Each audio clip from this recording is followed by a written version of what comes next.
Hello everyone, welcome to my first race in RaceRoom since my victory at Suzuka a few weeks ago. Now, can I repeat those heroics in the GT4 class at Hockenheim today? Well, the short answer is no, I can't, but it's not through lack of effort. We're going to have a cracking battle in this class and it's going to go right to the wire. And there are some big ratings lining up here, so the fact that we've qualified on the 4th row is really encouraging. We're starting from 7th with a time of 150.3. Now, 3 of the 6 drivers in front of me have a 2K rating, so it's unlikely that I'm going to be able to keep up with them, but we could challenge for a top 5 here with a bit of luck.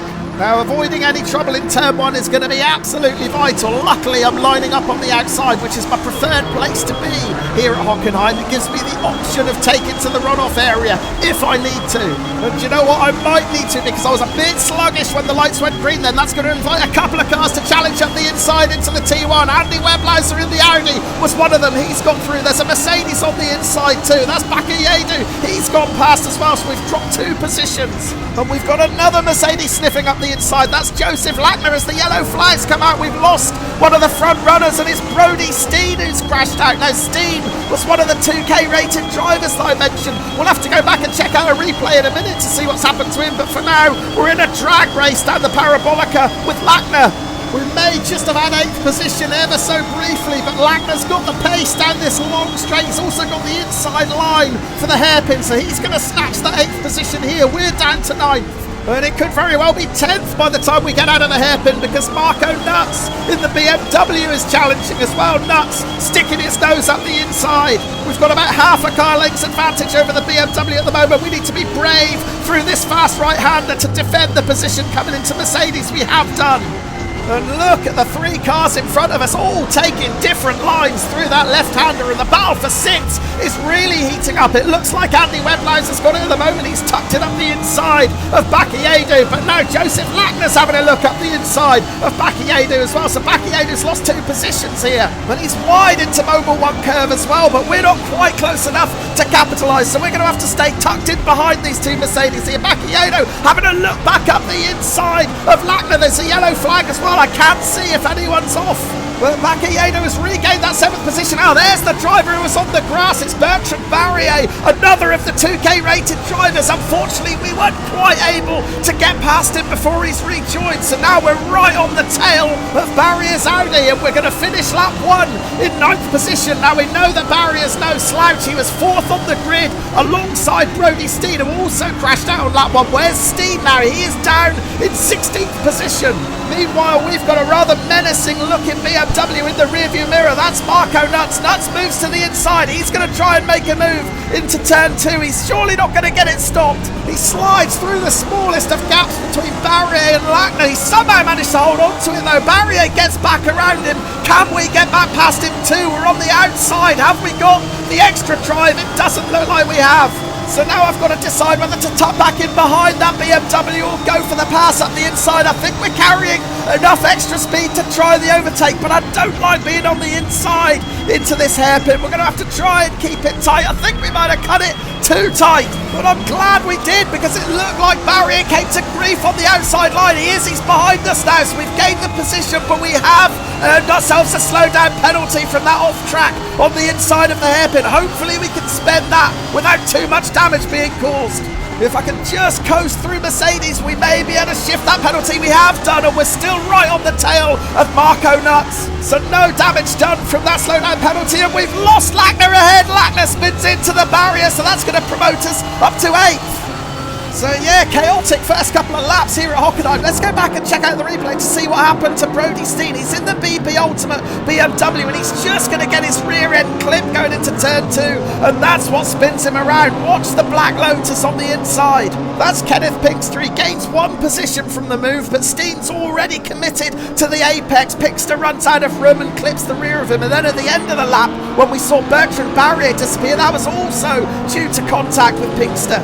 Start of lap 2, we lose the position to Marco Nuts. That's Nuts' BMW making a move up the inside into turn 2. He touches it up the inside of Barrier too, but runs it in way too deep. Barrier manages to get the position back, but we're not close enough. But then at the hairpin, watch Nuts. He's going to try and make another move up the inside of Barrier. Clips Barrier's rear. Barrier spins around. It causes chaos. We managed to avoid that, and then we lost Joseph Lackner as well. We're almost a third of the way through this race already. We're holding a solid 8th position, but Bertrand Barrier behind is reeling us in now. And do you know what? If he goes for a move up the inside of this hairpin, I'm going to let him go. We know that Barrier is one of the fastest drivers on this grid, so I think I've got a better chance of sticking with the guys in front if Barrier's in front of me. Hopefully, he'll carve a way through this pack, and that'll drag me along too. Barrier is in front of me now, so we're just going to tuck in behind that Audi.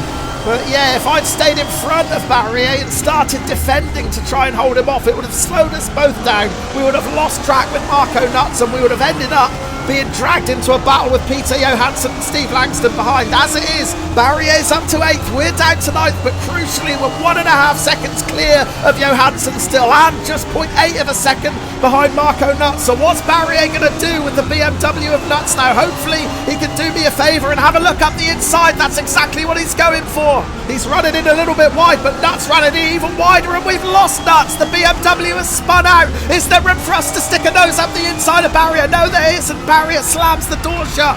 But it was difficult to see there whether Nuts crashed because of contact or whether it was a mistake he made on his own. Let's go back and check out the replay.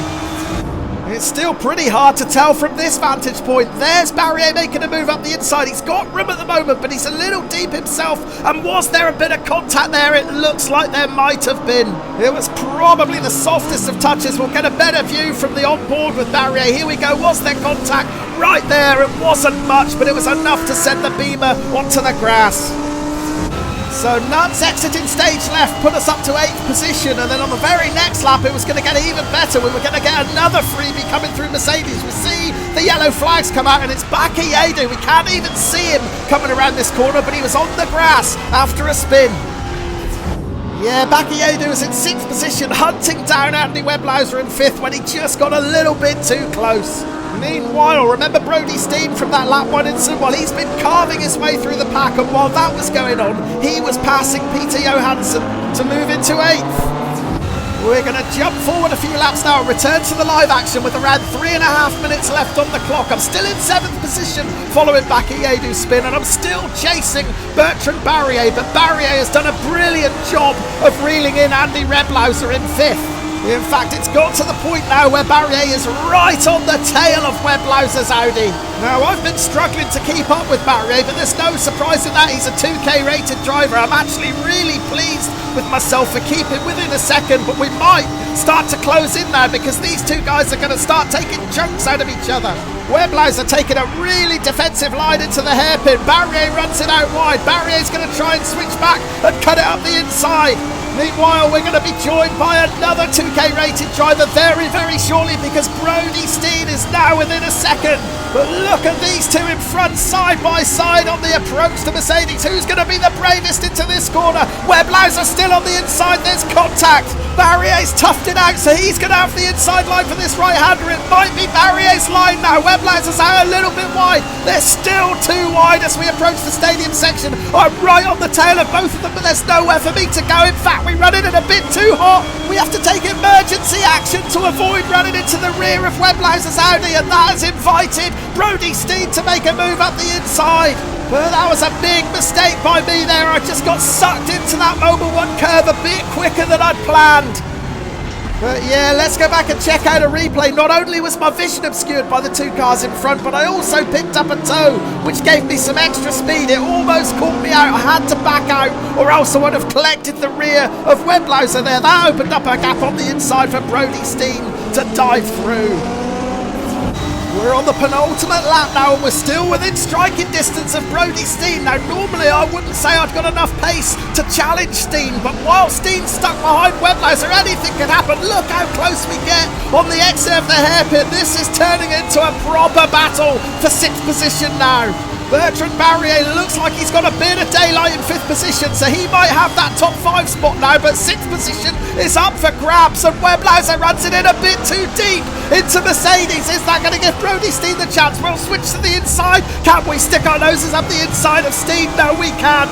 Oh, who knows what's going to happen here? This is getting really intense. We've got 1 lap to go after this one. Oh, we've made exactly the same mistake again. We got sucked into the Mobil 1 curve with too much speed. Yeah, an identical mistake to the one I made a lap earlier. Obscured vision and an extra toe caught me out. I ran it in too hot into the over one curve. This time I ran out wide rather than take it to the AstroTurf on the inside, but that's lost me ground.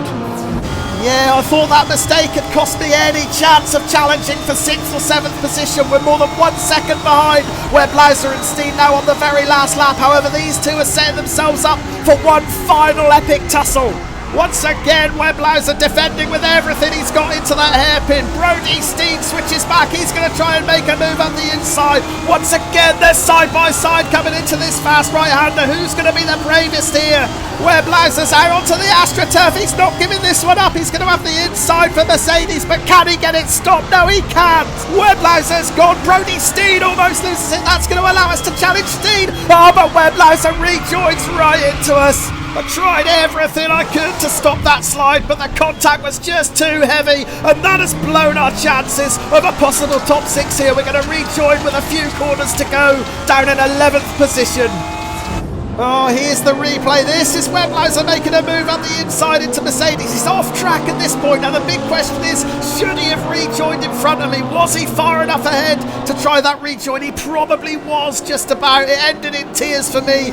And I have to admit, all my focus was on Brody Steen at this point. I thought Weblaser had gone. I wasn't expecting to see him back on my inside. And when I did see him, it was too late. The contact made me spin out. One final look from the chopper cam. Yeah, Weblaser ran it way too hot there. At this point, he's completely off track. I thought he was gone, but then he rejoins. I didn't give him enough space to rejoin, and I paid the price for it. Absolutely gutted. Well, it could have been a lot worse. We didn't hit the wall, we didn't pick up any damage, and we were able to bring the car home for an 11th place finish. Of course, it could have been so much better. It could have been 8th, it could have been 7th, it could even have been 6th. But in the end, we're going to have to settle for a finish just outside the top 10. Here are the classified results. And yeah, our fastest lap of 150 flat suggests that we did deserve a lot more than 11th position. Okay, we weren't as fast as any of the guys in the top 6. They were lapping in the 149s, or in the case of the front two, the 148s. But our time was the best of the rest. We were good enough for a 7th position there, but we lost it all on a dramatic final lap. But no complaints for me though, that's racing, and this was a fantastic one. If you want to see more great RaceRoom racing at Hockenheim, you should definitely check out the video on screen now. This one was an absolute classic. But that's all from me for now. I hope you have a great week of racing, and I'll see you back on the grid again very, very soon. Cheers for watching.